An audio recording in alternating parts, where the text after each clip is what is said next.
your number one source for local sports in north central Kansas. This is KD Country 94 and Z96.3 Sports with Dusty Deines. As the Penguins on their bench start to celebrate for the second straight season, the Pittsburgh Penguins are the Stanley Cup champions.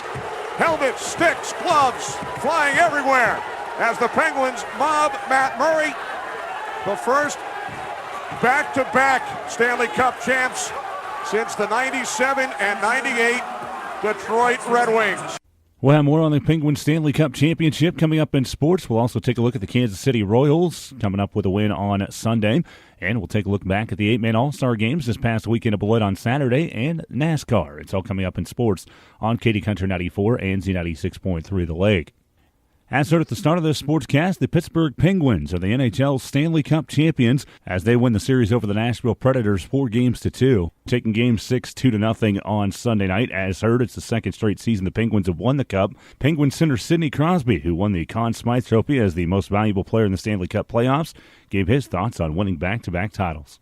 Oh, it's tough. I mean, we knew it was going to be tough all year, but we just tried to keep with it. We had a lot of injuries and things like that, so we just kept finding ways. That was really what we did all season, all playoffs, and it's great to be able to do it. Again, the Pittsburgh Penguins, the Stanley Cup champions, the fifth time in their franchise history that they've won the title. The more you can get, the better for the Royals early. Mike Moustakas drives it deep into right field, gone for a 3-run home run. That was not just an impressive home run, it was a smart approach by Moustakas. That first inning shot was one of 2 home runs on the day for Mike Moustakas as the Royals went on to beat the Padres 8-3 on Sunday afternoon in San Diego. Royals led 4-0 after 1, then added another run on Alex Gordon's second home run of the season in the 4th to take a 5-0 lead. San Diego got on the board in the bottom of the 4th on a solo home run from Corey Spangenberg to make it 5-1. In the top of the 5th, though, the Royals responded. Eric Hosmer hitting a 2-run home run to make the score 7-1. Spangenberg added another solo shot in the 7th, and Jose Pirela went yard in the 8th to give the Padres back within 7-3. But Moustakas' second home run in the 9th made it 8-3. On the mound, the Royals used just 2 pitchers on the day. Jake Judas improved to 2-0, going 7 innings and giving up just 3 earned runs. Scott Alexander pitched 2 scoreless innings to wrap up the win. Royals manager Ned Yost on the importance of the good pitching. I mean, he gave us exactly what we needed. It was exactly what the doctor ordered, 7 innings from Jake and an off day tomorrow.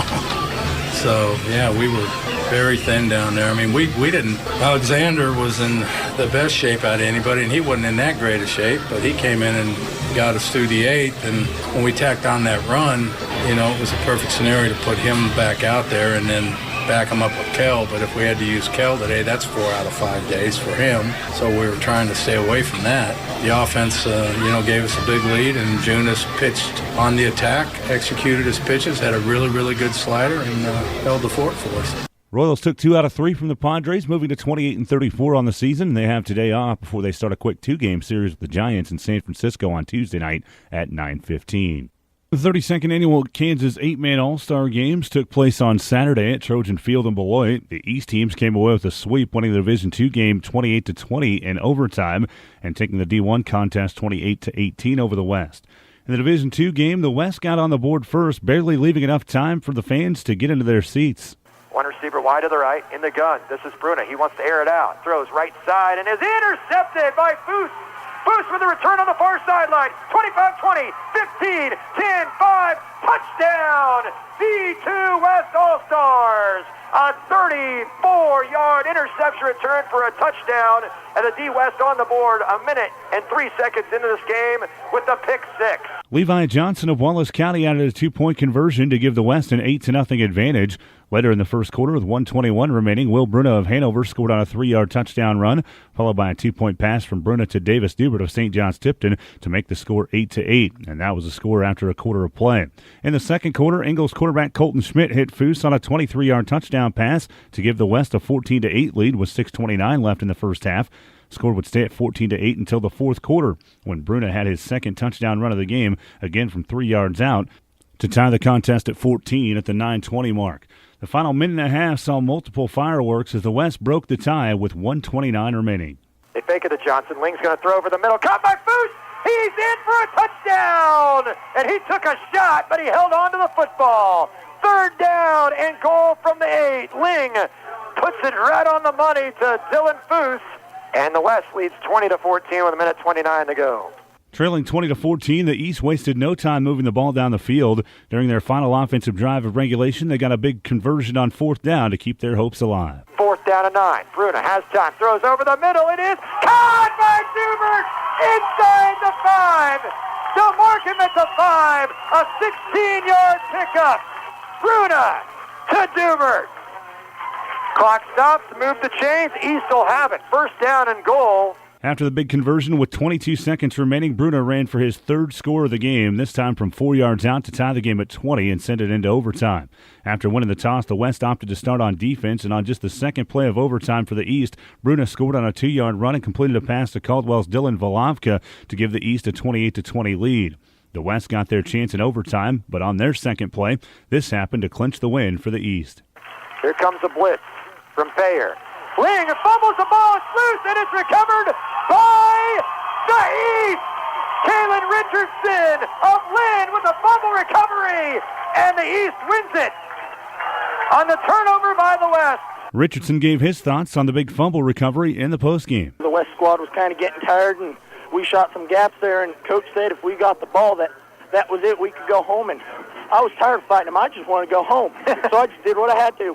The game was the first overtime 8-man All-Star game since the first game was played in 1986, and East head coach Lewis Whitson of Hartford High School was excited to be a part of the winning team. That is probably the funnest I've ever had in a game, football game, because, I mean, that literally came down to the last couple plays there. We weren't executing real well on offense, and then we put that drive together there, tied up at the end of the game. That was huge. We go into overtime, run a couple plays, get the score. Come back on defense, telling our kids, if you have an opportunity to get a turnover, hop on top of the ball, you do that because that means the game's over. And we did it. It was awesome. It was amazing. Following the exciting D2 game was the Division I game. The West jumped out to a 6-0 lead, but the East would outscore the West 28-6 in the 2nd and 3rd quarters combined on their way to the 28-18 win. Luke Heskamp of Spearville got things going with 6:34 left in the 1st on a 2-yard run. Trailing 6-0 into the 2nd quarter, the East got on the board with an 8-yard touchdown run by Chandler Struthers of St. Paul. Josh Van Lays of Logan connected with Osborne's Cullen Graybast on the 2-point conversion. And with 7:35 left in the 2nd quarter, the East led 8-6 and would never trail again the rest of the way. Their next score came on defense with a big play from a local product. Ravens take the shotgun snap. He's looking near side, the out route. Intercepted by Graybass at the 33 to the 10-5, all the way in. Unimpeded for the touchdown for the East squad. Cullen Graybass from 33 yards out with the interception return for the touchdown, and the East claims a 14-6 lead. Trailing 14-6 with 2:02 remaining in the half, the West responded, scoring on a 7-yard run by Brock Waters of St. Francis with 32 seconds left to shrink the East lead to 14-12.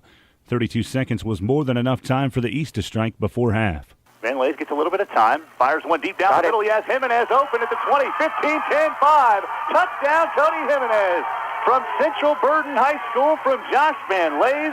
A 53-yard touchdown pass. And the East, I said it was plenty of time to score, and it only took them one play on a seam route from Jimenez. 18 seconds to play, and it's now 20-12 in favor of the East.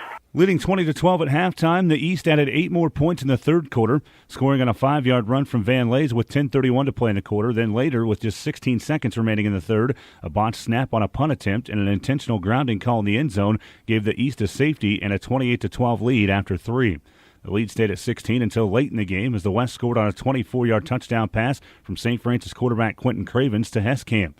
East assistant coach Chris Haig from West Elk was pleased with his group after the victory. We're excited. What a wonderful group of young men to work with. I've been fortunate to be out there before, and it's the same each and every year. We're pulling the 80 best football players, 8-man football players in the state of Kansas. And we talked about how great of football players are, but the character they show and the type of men they are is just outstanding. We're just fortunate to have them, have some things work right for us today. I'm proud of the guys, and we respect the Division I West more than anything in their coaching staff, but we're just happy for our guys. Again, it was a sweep for the East on Saturday at the 8-man All-Star Games. Division II game goes to the East 28-20 in overtime, and the East takes the Division I contest 28-18. Finally, in sports in NASCAR, the Pocono 400 on Sunday afternoon. Ryan Blaney passed Kevin Harvick late in the race and held him off for the win. It was Blaney's first career NASCAR Cup victory. After Pocono, Martin Truex Jr. still holds the points lead in the Monster Energy Cup Series, but just by 1 point. He has 584 points, while Kyle Larson is at 583 in second place. Next up is the Firekeepers Casino 400 at Michigan International Speedway this Sunday afternoon at 2 o'clock. That's a look at sports on your sports leader in North Central Kansas, KD Country 94 and Z96.3 The Lake. Sportscast is brought to you by Zachary Ace Hardware in Beloit. I'm Dusty Deines.